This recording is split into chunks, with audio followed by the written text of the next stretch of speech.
So I spent most of my day doing or trying to do some spring cleaning. As y'all know, it snowed yesterday and they're calling for more snow come Monday, Sunday time, which actually is the day of our Beltane celebration. So whether or not we get snow is going to determine whether or not we can have a bonfire. But there are still things I need to get ready for the celebration, and one of them is making our Bannock cakes. So I'm going to take you along with me, and we're going to make some Bannock cakes today. Alright, so the first thing you got to do is take 1 1/4 cups of milk and melt a whole stick of butter into it. So I'm going to get this melted down, and then we'll move on. Alright, so we're going to start with 1 cup of oats for the dry mix. I have 1/2 cup of dried fruit. Now, I happen to have dehydrated apples from last year. You can use any kind of dried fruit. We're going to do 1/2 teaspoon of salt.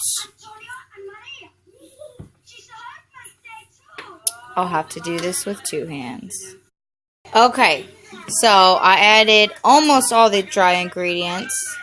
So in here is 1/2 teaspoon of baking soda, 3 teaspoons baking powder.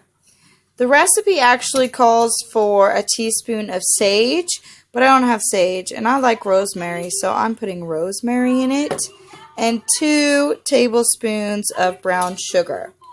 So what I'm going to do next is add 2 1/2 cups of flour, and then we'll bring the milk and butter mixture over. Alright, now I'm going to pour in my milk and butter.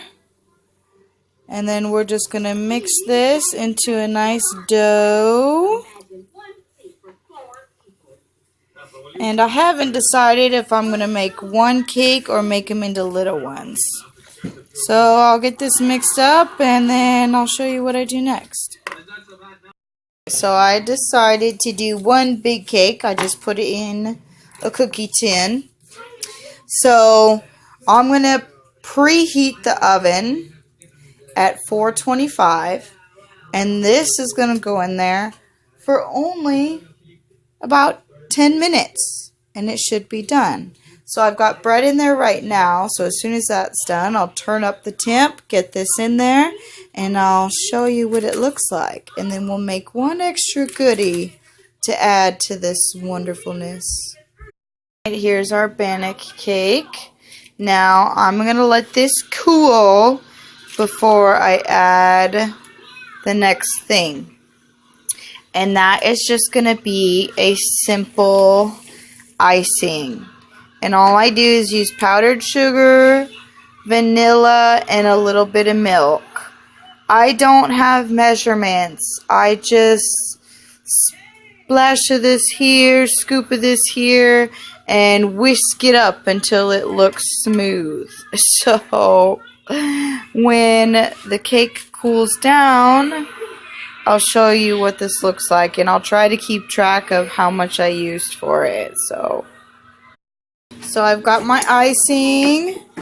It's hard to stir with one hand, but I'm just going to use my whisk and drizzle it like this all over the cake.